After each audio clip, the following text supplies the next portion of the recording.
please. Ms. Perkins, would you do the roll call? Okay, Commissioner Prince, Commissioner Choma. Here.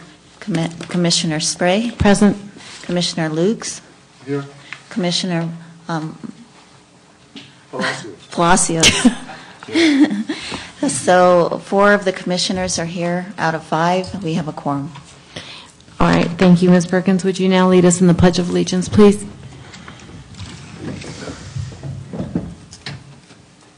I pledge allegiance to the flag of the United States of America and to the republic for which it stands, one nation, under God, indivisible, with liberty and justice for all. Thank you again. All right, commissioners, if you've had a chance to look over the agenda, I'd entertain a motion and a second to approve. Commissioner Lukes has made the motion to approve the agenda. Do I have a second? Aye. Commissioner Choma seconds that. All those in favor? Aye. Motion carries unanimously. Approval of the minutes of the meeting of September 18th, 2013. Has everyone had a chance to look those over? And if you have not, would you do so now, please?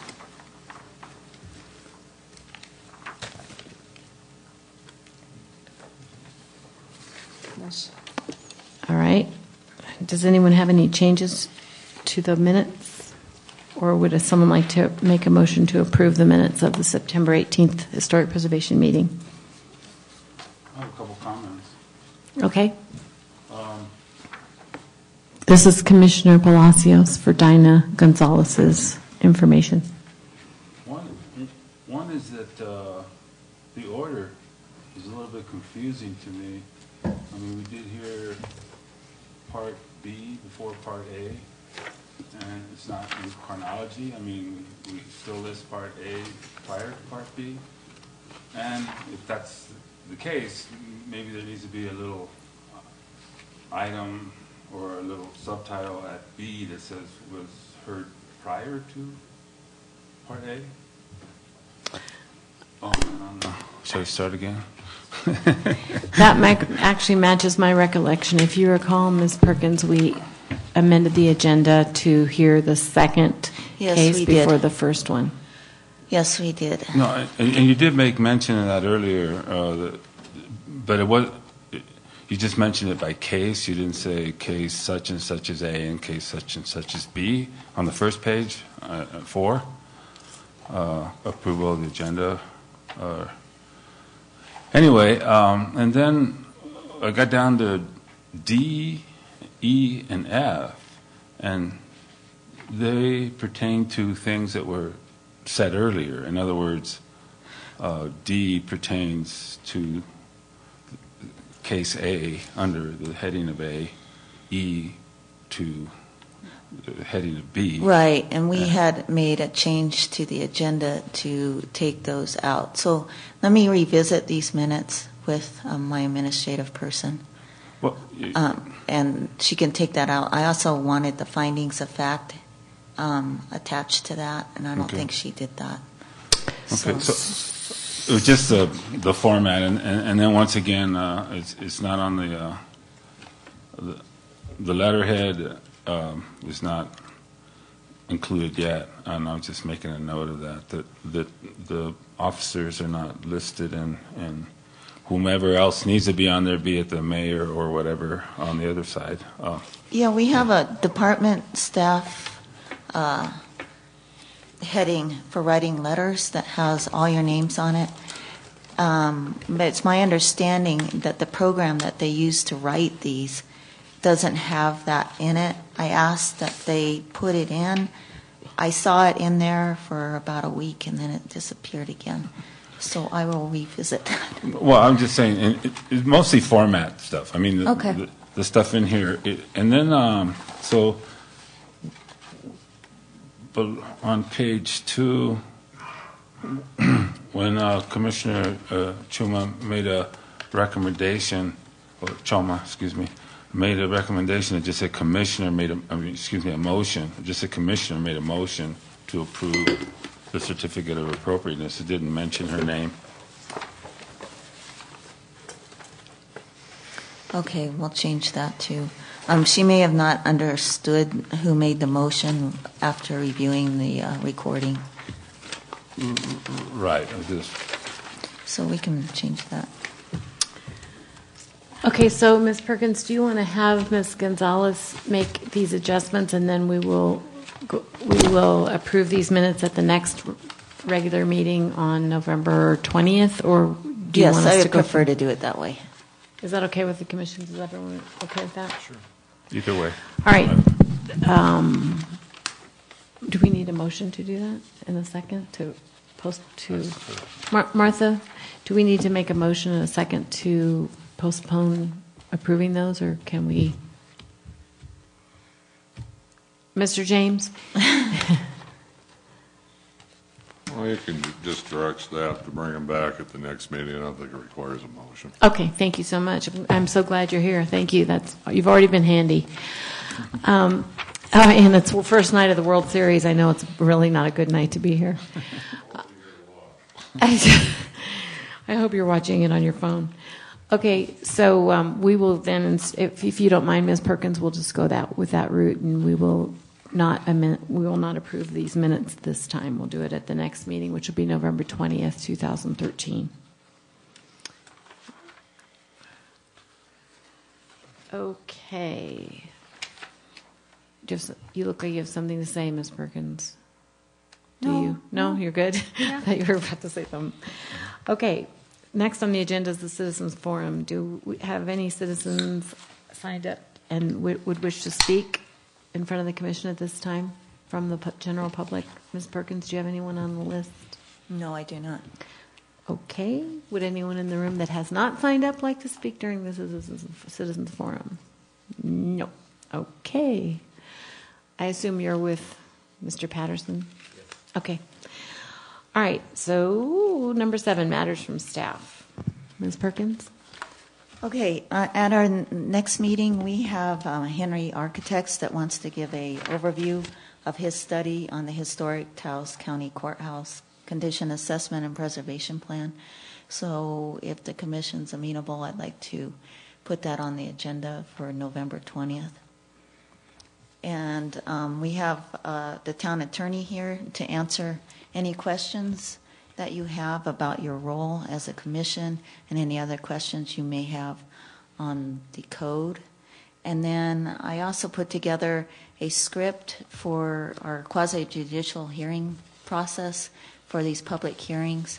I think it will help keep us on track and allow us to get the information we need without having dialogues going on. This is more a means of getting a good record for the basis for making our decisions. And I have copies of this, which I meant to hand out earlier. So, yes. I believe that you wanted to ask the town attorney some questions, so I can open up for that. Okay, with regard to the quasi-judicial hearing procedures, thank you for providing those. I think what we'll probably do is everyone take time to read those, and we can become familiar with them and begin using them at the next meeting. I guess it's probably the best way to do it, since this is the first we've taken a look at them. Does that sound right? Sound good to everyone? Sure. Okay. And then, Martha, were you also going to mention that you've attached the code, the current historic preservation code, to this packet? So, yes, attached in a binder clip is actually 2 stapled documents. One starts out with general provisions, application of performance standards. What I really wanted you to look at is starting on page 2 with the sign regulations. This is the new sign code that was recently adopted. It used to be part of Chapter 15, and it's now part of Chapter 16, which is the land use portion of the code. And then the second packet is the historic overlay zone and how the current code reads. Apparently it was updated in September of 2011, but it's not the version that several commissioners thought it was. So the chair decided it would be nice if you had a copy of the current code. So is this it? Is what you're saying? Yes, this is it. Okay. This is the current code. There was miscommunication because Mr. Morris, the former planning director, indicated that the changes that we all worked on 2 years ago in workshops had been approved by the town council and were in the code, and they clearly are not yet in the code. So Ms. Perkins and I met, and we are in the process of retrieving the work that this whole group did with Mr. Morris and Mr. Foster, and then we'll revisit those, make sure that we still feel the same way about our work that we did, and then Ms. Perkins has offered to take it to the town council for us. That's the best we can do right now, because we were all operating under Well, correct. fallacious information. Correct, and we had retained the services of, I think it's Dan, but Featheringale? Dan Featheringale. Dan Featheringale, and he went through quite a bit of iterations of the updates and so forth, and I think that's one of the documents that needs to be found, and maybe maybe he has it electronically. It can be sent to us if we can't find hard copies. I mentioned that to Ms. Perkins. Between those of us that are looking for those documents, I feel secure that we'll find them, and probably have some conversation about them at the next meeting on November 20th, I would guess. In the meantime, I'd like you all to read the code that you've been given tonight between now and the meeting on November 20th, so that we're real clear on what is code currently legally and what is not. Right, but this is really back to ground zero of when the changes were Yes, considered. that's correct. Except the sign code's been changed. New. but Okay, the sign code, yes. Okay. Everything that we asked to have put in that we were told was put in has not been put in yet. Correct. Okay. All right. So, Ms. Perkins, do you have anything else under matters from staff? No, I don't. The town attorney will not be staying here for the whole meeting. So he requested that if you have any specific questions, he's All here right. to answer them. At this time, I would like to ask any of the commissioners present who have any questions for Mr. Brian James to address him, but address him succinctly so he can get on his way. Commissioner Palacios? Well, I would like an update in terms of staff for the planning and zoning. It seems we are understaffed, and well, I'd like to know what's going on, or what the town plans to do, so forth. I think the stuff that we're requiring of Ms. Perkins is a lot. I think she's game and doing well, but I really think it'd be nice to.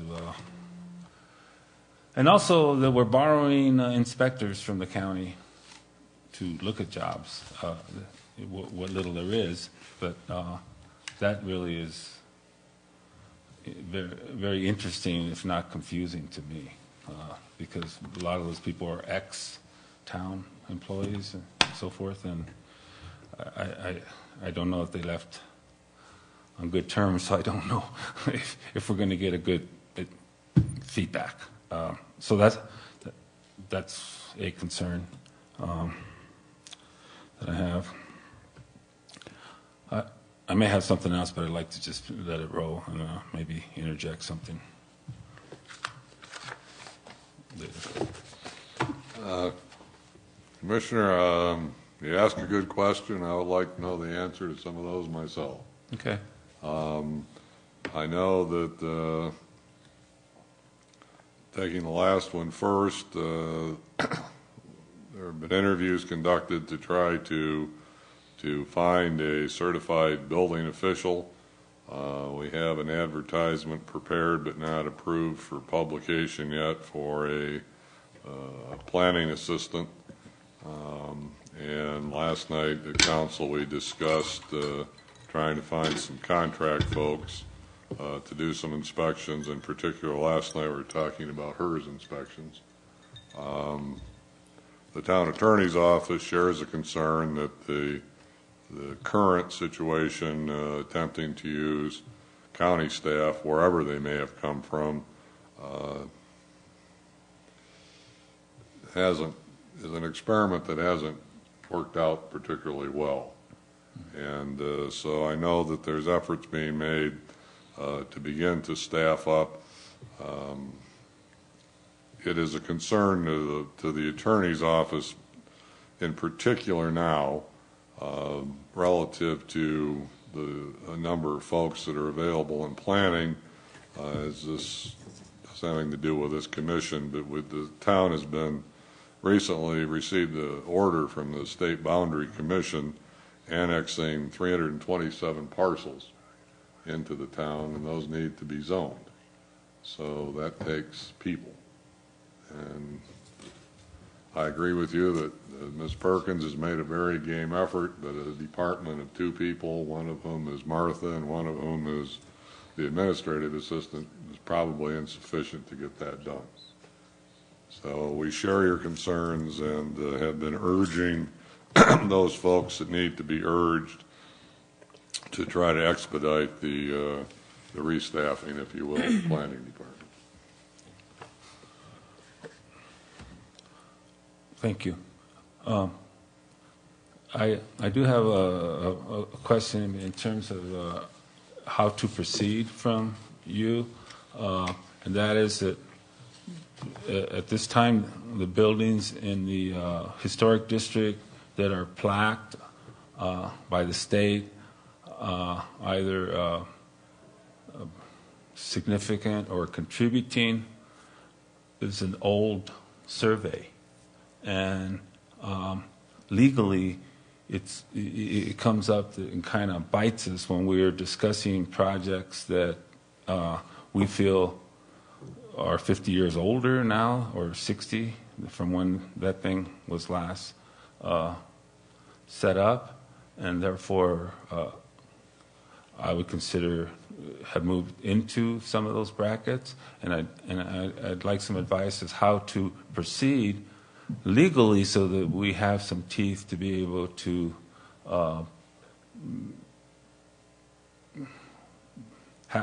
behind our decision to say that building, we feel that building is a contributing building to the fiber of the town. And is that something that we would do in an ordinance within our commission, or put it in the planning and zoning regs, or is that something we need assistance from, since we're not a home rule town? Is that something that we need some help from the state? Because I don't want to be bickering with people that bring things up and say, well, it's not a significant building, when I think there would be quite a bit of discussion, but legally we don't have a whole lot to stand on. So if you could help us or guide us into how to do that, I would like to request that. Well, it's a fair question. We're not home rule, so I suspect we're going to have to use the statute. If being around for 50 years gets you a plaque, I guess the next time you see me, I'll have a plaque. I've been around that long. Would you, excuse me? If you're going to be around 50 or 60 years in order to qualify for a plaque, the next time you see me, I might have a plaque because I've been around that long. Well, yeah, but so we will find the answer for you. How do we proceed? Is what? I don't think that the town has the ability to make that determination. I'll have to check. I've never been faced with that question. But you make the point that we're not a home rule community. We don't have a charter, so whatever the statute provides is what we'll have to do, and I'll have to get the information to you. I don't know off the top of my head. Okay, thank you. Okay, thank you. It is coming up a lot lately because the last time the buildings were surveyed was long enough ago that a bunch of them have now rolled into a new status without being formally acknowledged as such. I have a question, Ms. Perkins. Is this meeting being recorded? Because it doesn't say on air as it usually does, and you don't have a microphone in front of you. I believe so. It is? Okay, all right. I just wanted to make sure we weren't cruising on under the radar. Better be being recorded. We're paying for it to be recorded, so if it isn't, we're going to have a problem. Commissioner Lucas, would you like to speak with Mr. James? Do you have any specific questions for him? How are you? I'm good. How are you, Bill? That's all. Well, if I could interject, I'm going to take Mr. Luke's time here.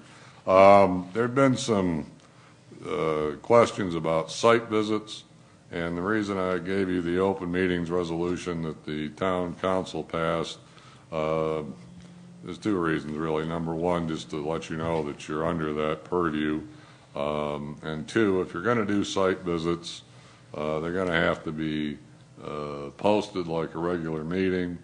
They may be posted as no action taken, but they need to be posted if more than 3 of you are going to be there. I have had experience where similar commissions have made site visits individually and found that some of the commissioners went to the wrong site, and consequently when they come to the meeting, it makes for a rather bizarre discussion. So if you're going to do site visits, I would recommend that you do them as a group, and if you're going to do them as a group, then you need to publish those as an open meeting, even though no action would be taken, so that if any member of the public wanted to accompany you to that site visit, they would have the ability to do that. Okay, just so you know, as a point of information for you, in the past when Mr. Perea took us, and I think it's not 3 or it's not more than 3. I think it's 3 if 3 of us are in the same place at the same time. Is that correct? That's right. Mr. Perea would notice those meetings, and he would put signs up at the spot where we would be visiting, and we were instructed not to speak to one another nor to the applicants. So, and we followed those rules with Mr. Perea. There was not always a site visit. In my meeting last Friday with Ms. Perkins, I requested that whenever we have an application, we have a site visit that same day at 1:30, because it's very difficult for the commissioners to make a good assessment of a project without having seen the actual physical lay of the land. So we all do want to follow the Open Meetings Act, and I kind of just wanted it to be a regular form that when we have an application, we will plan on having a site visit. And the public is certainly welcome, always. But and I think, Ms. Perkins, you and I talked about that, and we were clear on that. Yes. Is that right? And does that sound okay with you? Does that meet with your approval? Well, not about me. It's about the Open Meetings Act. I'm not going to comment on Mr. Perea's practices because those are subject to litigation right now. I will just tell you generally that the Open Meetings Act applies. The site visits are certainly, if that's something that this commission needs to do a good job, we encourage that, whatever you need. It's not particularly difficult to notice them up. It becomes much easier if you choose a standard time to do those, and I would encourage that just because for convenience sake, not only the commission but staff and the public. And I will say just tangentially that this stuff sometimes just looks like it's on these pieces of paper and doesn't matter. We have a pending investigation by the Office of the Attorney General of the State of New Mexico regarding an Open Meetings Act complaint filed against the town. So we're going to win that one, I'm very confident, but the point being that you never know when this is going to come up, so we have to dot our I's and cross our T's.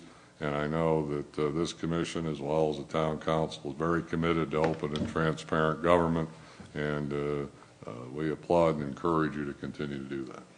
Thank you. We have been for at least the last 3 or 4 years that I've been sitting here. So, and I believe that we agreed that we would stick with the day of the commission meeting at 1:30 for site visits, because that's what all of us are used to. And all of us are also used to not discussing the project whether it's ex parte or not, or in any way discussing it, whether it's even just two of us, not three of us. We're pretty firm about that. I would in this point group. out, Madam Chairman, that it's okay for you guys to talk to each other at the site visits. I mean, it's not a problem. You can't make decisions at the site visit, but there's nothing in the statute that says that you have to stand there like mummies and not talk to each other. The decision-making process needs to occur in an open meeting, presumably in this forum.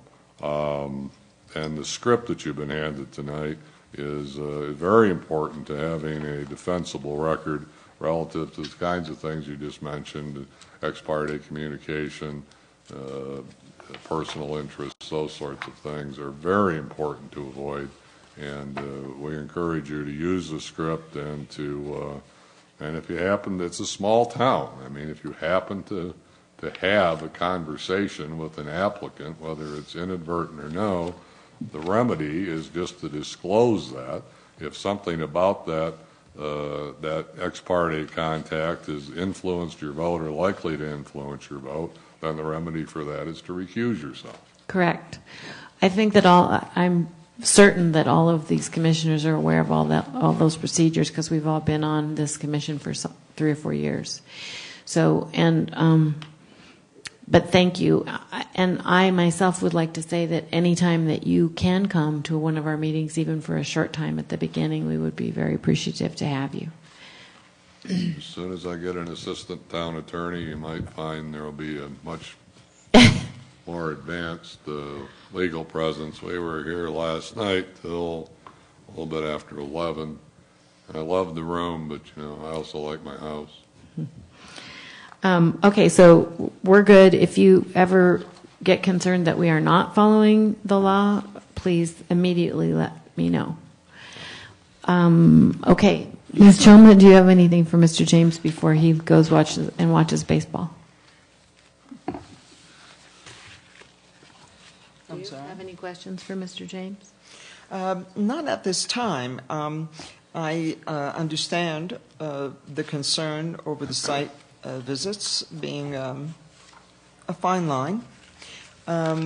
We were instructed with a pretty strict protocol of how to conduct those site visits, and I think that we did our best to follow that at each and every site visit. And I am totally open and to redoing however it is that would better meet the Open Meetings Act standards. Perhaps we can come up with a new way to do a site visit, but I would like to stay in touch over that subject. It is a crucial thing. It is something that really puts us in touch with the project. So I don't know if the solution is to show up individually during the course of prior to a meeting and just have a look for ourselves individually, or is there some sort of protocol that we can come up with that will satisfy the Open Meetings Act, meaning that we do not discuss it, we are there to ask questions of the builder or designer or owner as to give us the tour without expressing any sort of opinion one way or another or discussing the project amongst each other. Is there a way to do that? And if there isn't, well, maybe we can find another way to conduct site visits, and I just urge us to come up with a solution. I don't have any. The town attorney's office has no information that you guys have been doing anything wrong relative to site visits. I just, since I'm here and since I spent a good amount of time in the last week answering an Open Meetings Act complaint, I just thought I'd make my commercial pitch to encourage you to continue to do the right thing relative to the Open Meetings Act. And I don't have any problem with a, a noticed site visit, and I don't have any problem with you guys talking to each other as long as you're not reaching decisions at those. So I don't see a need for a change. I just would encourage you to continue to observe the protocols that you have been observing, with the caveat that I don't think that it's necessary that you have duct tape over your mouth while you go there. You can certainly talk to each other, but the decision-making process needs to happen here. Now, two concerns that I'll address, and then I'll shut up, relative to, and I was very surprised to hear that you guys have worked on code revisions that you thought were in the code and are not in the code. Well, that's highly problematic, and we'll do whatever our office can do to assist in getting whatever code changes that you've agreed to through the system and through the process as quickly as possible. We understand in our office that you guys volunteer for this. Writing code is an enormous time consumer, and if you put forth the effort to do that, you are at a minimum entitled to an up or down vote of the town council to consider those changes. Mm-hmm. Thank you. Now, having said that, I also think this commission has been advised in the past that you don't have much latitude relative to the application of the code. I would suggest to you that in my business, the law never requires an absurdity. Some of the cases you might read about in the paper might cause you to wonder about that, but I mean, it's an axiom in the law business. If this body is not capable of applying the code as it sees fit, then there's no point in you being here. So this Historic District Commission code is not so rigid and so cast in stone that you can simply look at the words and look at the numerous drawings that are incorporated within the code and reach a decision. If that were true, we wouldn't need you. So there is, obviously you're not entitled just to make stuff up as you go, but there is a lot of art to this. It's not particularly science. If it were, Ms. Perkins would just look at the applications, look at the drawings, look at the code, look at the pictures, and we don't need you. Well, the fact is that you are here as a legally constituted body. So those things that you feel that you need to interpret, those things that you don't feel fit into the district, you are allowed to express that and enforce that. Now, if challenged, we're going to need findings of fact that support those decisions, but in conversation with a couple of members of the commission, it seems as though you've been advised that there's handcuffs here and that this is a completely rigid process. And I would suggest to you, although others might have a different opinion, that part of your function is to bring these words to life and apply real life experience and whatever artistic sense, whatever sense of community, whatever sense of history that you bring to this, and that's why you are here. And I would encourage you within the confines of what the code is attempting to do to apply that expertise and that experience. Otherwise, there's no purpose for you. Understood. Thank you. Understood. Does anyone have any questions for Mr. James on what he just so eloquently said? Nope. Good job. Thank you. I am at your disposal. If you need anything, I'll get you the answer about the plaques. And at such time as you feel the need for legal counsel, I'll be delighted to lend whatever assistance I can. And I will remind you when you get your code revisions, when you find them, we'll present them. Thank you again. You're welcome. Thank you. Thank you very much. Okay, at this time, we're going to move on to number 8, public hearings. I'd like to open the public hearing for case number HPC 2013-6, Jeffrey Shardell, property owner, and Douglas Patterson, Living Designs Group agent, requesting a certificate of appropriateness. Ms. Perkins, will you please swear in whomever is going to speak, or both of you, if you both are going to speak on this issue? You swear to tell the truth and nothing but the truth? Yes, I do. My name's Richard Gilliland.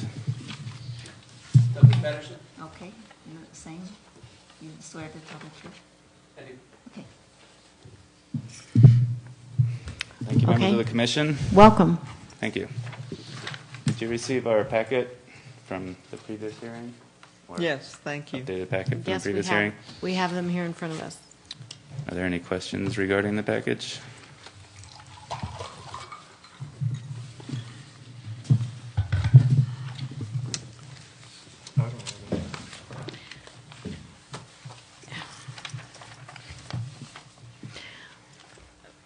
Do you have any questions, Commissioner Palacios? That was the presentation? No. Excuse me. Can, I mean, I would like to reserve my Oh, my comments until after you The presented. presentation. Are you going to Okay. make a presentation other than ask us if we've seen the packet? Sure. I was just Okay. wondering if there were any questions prior to that. Okay. This is just pretty much going for a certificate of appropriateness for 209 Ranchitos Road. It used to be Montoya TV. It's currently vacant, mixture of territorial and Pueblo Spanish Revival architecture. We're proposing to demolish the territorial wing on the west side of the building and renovate the existing Pueblo-style east wing of the building. It's going to be used for an art gallery upon completion. And you can see from our existing conditions, site plan and floor plans, the demolition is going to be a demolition of approximately 450 square feet of pretty much non-renovatable old tile parts of the building. We're going to leave 665 square feet, taking out some of the interior accommodations, such as an old staircase that leads up to really an unusable first and a half story space that's actually not actually like a 6.5 foot ceiling height at that current platform. We're going to be demoing the stairs, that second floor, along with the existing little portal over the entrance. We're going to be demoing a little planter in front of the building, along with the existing doors and windows. And we intend to replace all of the doors and windows using Taos blue, the windows and doors. It's a paint sample of that.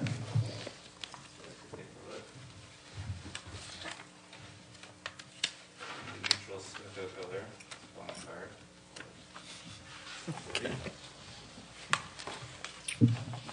We're taking out 2 windows in the upper level of the building that were kind of there to give light to that second story that's pretty much inhabitable. Didn't really find much of a use for those windows with the second story gone, and also with it being an art gallery. Figured that wall space is a little bit more valuable than window space in those places. We're adding some clear story windows on the north facade. You can take a look at A300, the proposed elevations, A200, I'm sorry. We have 3 clear story windows, 10 foot above finished floor level at the sill to allow some additional light into the building. That facade is not actually visible from anyone except for the adjacent property owners to the north, kind of backed right up, separated by an alley from the north adjacent property. We're changing the portal, kind of have it more consistent with the building style, more of a Pueblo-style portal. Just a parapet and, simple wood columns with corbels. If you look at the construction details at A300, all of the corners of the openings, along with the parapet, are going to be bull-nosed, kind of reflect the Pueblo Spanish Renaissance revival. Sorry. Have cut sheets on the windows if you'd like to see those, but pretty much got a window sheet showing the size and style, along with the manufacturer. We're changing the roof structure on the smaller part of the building. If you just notice, the parapet's being raised a couple of feet from the existing parapet. I don't feel that the construction of that existing roof is really adequate for good design, and also to allow a new or a modified opening in that east facade. Then that's about it. What percentage of the existing building is being demolished? Less than half. If I had to guess right now, I'd say 40%. We're demolishing 400 and, give or take, 35, 75. Demolishing about 500 square feet, leaving 665 to remain. It's a pretty dividable or separate portion of the building. If you look at the photos included there, you can see that the addition being demolished is actually the more pitched roof, the shed roof part of the building. It's got the rusted metal territorial style roof. It at one point had some kind of addition or something coming off of the south of that. Right now there's a giant hole in it with some roofing material over it to, I guess, keep rodents and some moisture out. But for the most part, that section of the building is in horrible shape. It's beyond repair, in my opinion. And the part that we're leaving, and it's a very obvious dividable wall. It's not like we're taking half of the building and chop it in half or anything. Ms. Perkins, we're keeping this nonconformity because we're not demolishing all of it. Yeah, so any setback requirements they don't need to comply because it's an existing building, and they are demolishing less than 50%. Yes, that's correct. And I did go into some planning and zoning argument there as far as that building has been vacant. And so I'm grandfathering in as the code administrator the use of the building, even though it's an R14 residential zone. And because the primary use in that zone is technically residential, with the other as a accessory use. And in this case, the primary use of it's going to be retail, but the building was there for retail. So I grandfathered the whole thing in, and there's some findings of fact and argument for that in my staff report. Right. Yeah, I mean, I don't have any problem with it. I think No, I it's don't have any problem with it. And by the way, I do want to commend staff on the detailed commentary in the packet. It was tremendously helpful, and from my end, I think spot on. I just hate to see that little gem of Montoya TV shop gone. I know. I have a question for you guys, and maybe I'm misreading this, but are you assuming that people are going to walk around this from the parking lot to the sidewalk to go in and not want to go in under the portal quickly? It seems, since you have a parking space right there in front of the portal, are you assuming people are going to go out to the street and walk up the sidewalk to go in this building? Unless I'm looking at these drawings wrong. I mean, this is up to you. I'm just asking if that's what your intention is, if you believe that. Well, the ADA spot obviously has direct access to the sidewalk to the portal, and I assume everyone else that's not parking the ADA spot can walk through the parking lot to the connecting sidewalk that goes under the portal. People coming from the street not using the parking lot, which I assume would be as many, if not more, than parking in the parking lot, would just access the walkway from the parking lot, the existing sidewalk along the street. Is If you're coming from the parking lot, is your door that enters the building going to swing to the east or the west to open? It's going to swing to the west. To the As west. drawn on floor plan. Okay. So if, it just seems to me, I'm a gallery owner and I sell a lot of art. If the door swung the other way, it would be easier to take your things out to your car and get out and not have to deal with going around the door all the time. It's just a suggestion. It's totally up to you guys. But for me, it would be a much easier thing to open the door the other way and then leave with your package. Hopefully you've bought something and leave with it, especially if it's really big, and not have to contend with the door on the west. I see what you're saying. That does make sense. So that's just just a thought for y'all. Thank you. Pardon me, Doug, I know. I know I watch people struggle with stuff all the time, and if there's a door in the way, it's going to make it even more difficult. And also then if you're coming in from the parking lot and there's a door opening to the west, you're going to be contending with that door in your face also. No, but am I mean, just along the same lines, just for clarity's sake, I think I am seeing a little pathway from the sidewalk straight to the front door. Is that right? Correct. Right. It's an existing pathway. And then we have... But there's no way from here.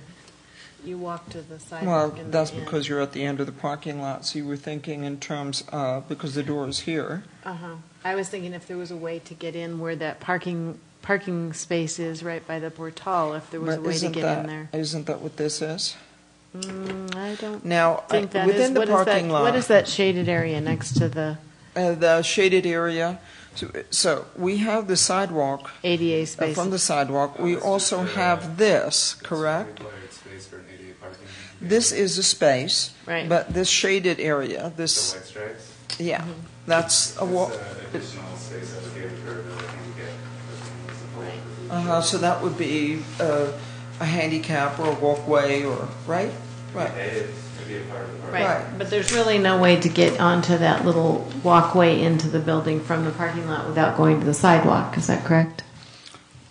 I mean, the parking space is paved to that sidewalk.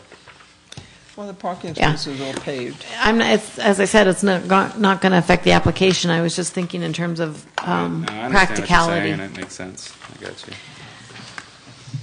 Because people generally, especially in bad weather, want to head underneath the portal as quickly as possible.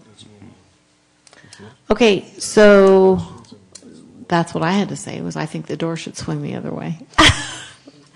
All right. Anyone else have any other comments on this application? Questions? Well, Fears? Congratulations? well, one, I do think that your findings of staff were refreshing to have it all written out instead of just waiting that it'll be part of our package. And I like that format because you're able to back things up. Just in general, first, is that portion of the town is kind of territorial, in my opinion. And the pointer or the part of the project is the part that's getting torn down. And I know that the way the findings were, or at least stated, which kind of surprised me, was that we discourage different styles to be incorporated, but what is left is no recall to what was there, which, well, there's a nice looking scaled down territorial building, and then the entrance to the existing building that's getting left also has a gable entrance, and now it's all this more austere building there. It really changes, to me, the character of the town, of that area of the town. And I don't know what the answer is. Maybe the portal could have been softened in terms of something that echoed the stuff across the street there. Maybe be a shed portal, or even the facade from the parking lot, if it had the old building scored into the side of it that said, like when you go to these cities where the old building, you can still see it etched on the wall. And now it's going to be a blank wall. I'm just saying there's no recall to the history of that deal there. Okay. Then looking at what is proposed, I'm looking at the site plan AS 100, and I guess what's shaded there that show at the sidewalk is shaded the same color as the gravel parking lot. I think that's probably an oversight, and that the sidewalk does continue in front of the gravel.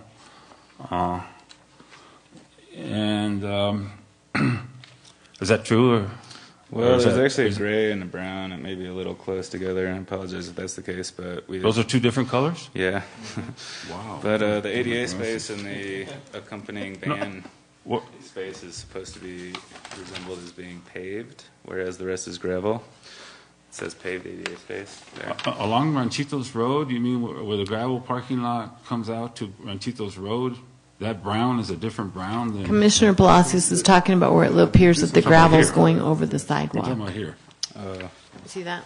Yes, I do. Oh, that's the same. The gravel is not going to go over the sidewalk, is It's it? probably an oversight, right? I mean, a drafting error or something. Is that correct? Yes. Okay. And then I think that the side thing is striped that would be part of the ADA. I think would serve as part of the entrance from the parking lot. I mean, I don't think people would be required to go all the way down to the sidewalk that would, okay. So that's used. And then, so there's a tree there. It's an It existing. would probably come out, I think. Right, but if we remove the tree, that might actually be that access that was mentioned earlier. Right. So, and then coming from the side, it would be kind of tough because right now you have a canal draining onto the first regular parking space to either side. So it encourages people to come in from the Ranchitos Road. Maybe you'll put a wall or something there, or a rock, so that people don't walk under it when it's raining. But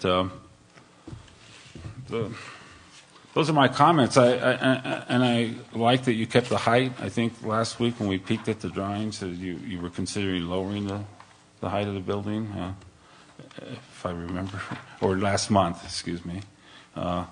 Just a brief look. I like the package overall. I'm just a little concerned that there's no echo of what was there. There's no vestige of what was there, and that's it. Not 100% clear in the application. It says it needs to be either territorial or Pueblo Renaissance, and then in a further section it says it needs to reflect what was previously there. So it's kind of it's hard to pick one of the three of those and stick with it. Yeah, I'm really more for reflecting what was previously there, as in terms of what we choose, but or something to give it some. Anyway, that's my comment. Any other comments? I have some comments. Commissioner Choma? All right. I have some comments here, and I think the packet is really well put together. I appreciate the detail. I appreciate seeing the existing building, and then what portion you'll be demolishing and what portion you'll be keeping. It seems to me that you, in fact, are keeping the greater portion of the pre-existing building, which is Pueblo style. I also can't help to observe from the photographs that we have here, just addressing Commissioner Palacios' comments, that when we're looking southwest, we are looking at a Pueblo-style building. When we're looking directly across the street, we're looking at the south elevation. We are looking towards the Harwood. This is, again, Pueblo. And we have a significant amount of Pueblo in the area, and Cata Corner, which is not being shown, is yet another building that is Pueblo style that houses Taos properties. So we could arguably also say that the building looking southeast from south elevation is essentially Pueblo with a long portal in the front, and so it has this sort of territorial mixture. So I'm entirely comfortable with the portion that you decided to keep as Pueblo style.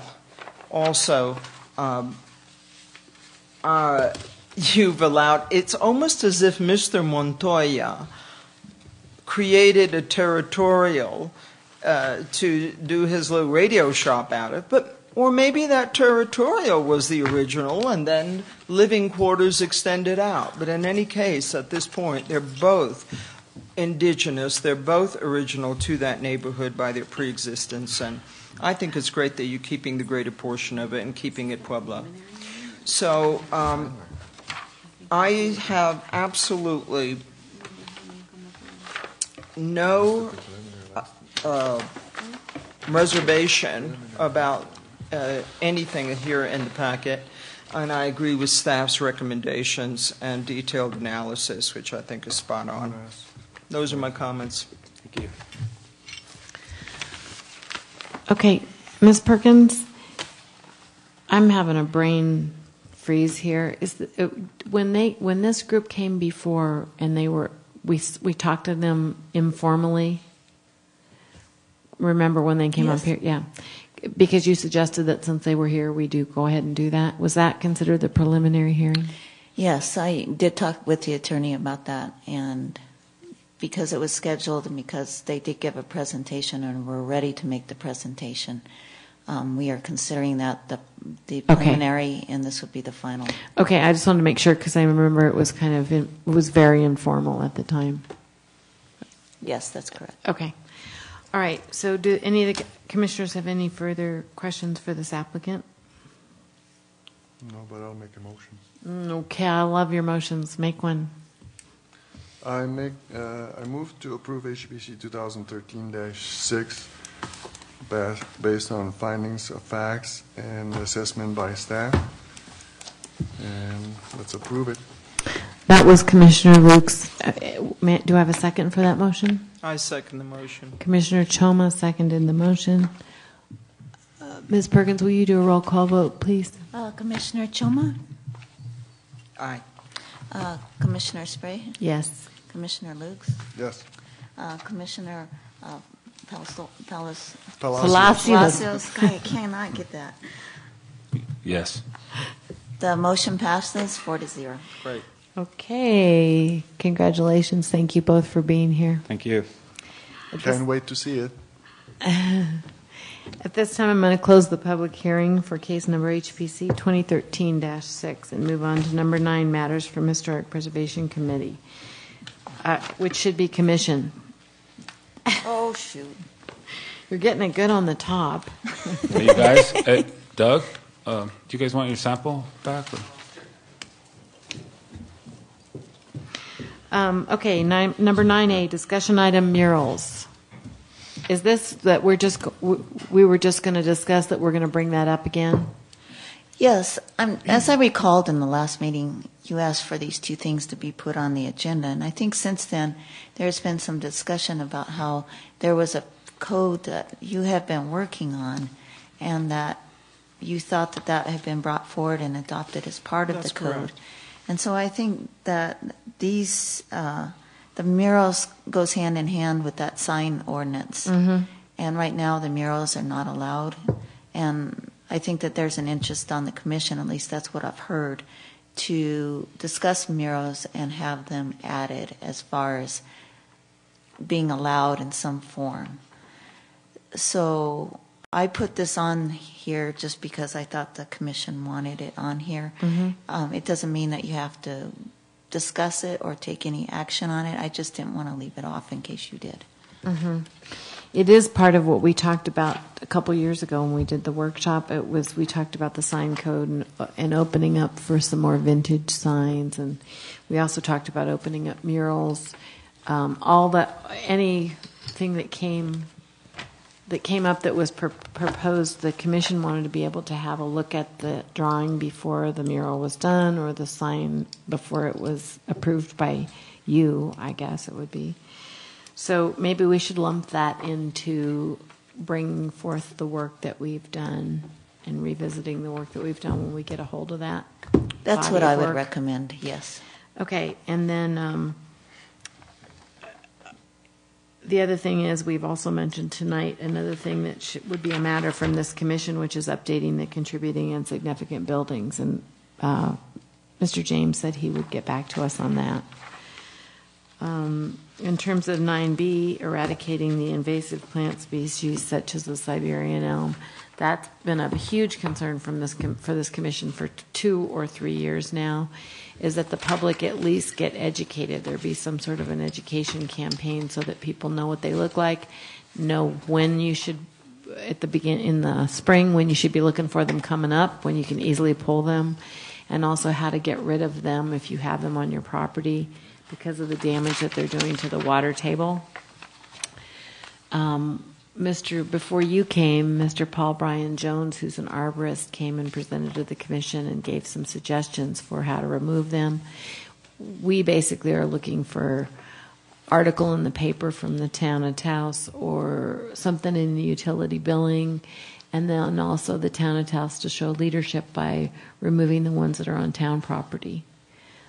Basically, I think a lot of people who live in town don't understand the problem with them, and some of them don't even recognize what they are. But there's so many of them that once you realize what they look like and you drive into town looking for them, you think it should be the land of the Siberian elm instead of the red willow. They're everywhere.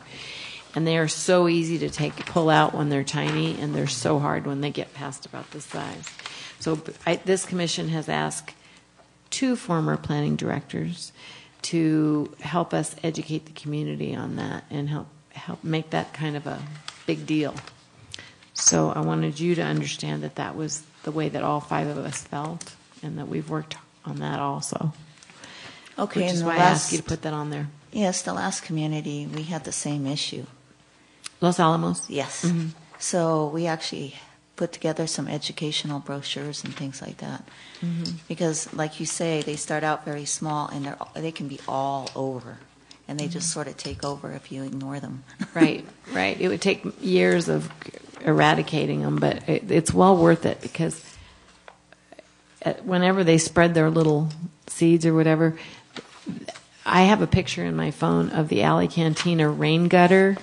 They are growing Siberian elms in their rain gutter. They're coming out of that, just growing like basically in nothing. So they're real hardy, and they just take diligence to get rid of them, and it's hard to do that without. I would like the town to take some role in helping educate the public, and also, as I said, show some leadership in taking down the ones that are on town property. Yes, I'll talk to Oscar about it, and I'll see what we can do, and then I'll come back to the commission with what we recommend as staff. Okay, great. Does the commission, anyone else Move to have adjourn. anything that they want to bring up? Oh, I had also mentioned one last thing. I had wanted to tell you all that when I met with Ms. Perkins on last Friday, I know that it's difficult right now given the lack of staff, but this whole commission has come to me and mentioned that they would so appreciate having their packets available before 5 on Friday so they could have the weekend to look through them to do a better job. So if and when that becomes possible, it helps us here, and we'll move faster here through these meetings, and it's hard to get them on Tuesday and be ready on Wednesday. I agree. Okay. I've been trying to set myself so that I have it in time. I just promised them I would mention it again, and I knew that we all think you're doing a great job. Well, I can't speak for Pavel, but everyone but Pavel has told me that you're doing an awesome job. Okay, we have a move. You're going to move to adjourn, Pavel? I did. Okay. Oh, second. Okay, those in favor? Aye. Let's go. Thank you so much. all.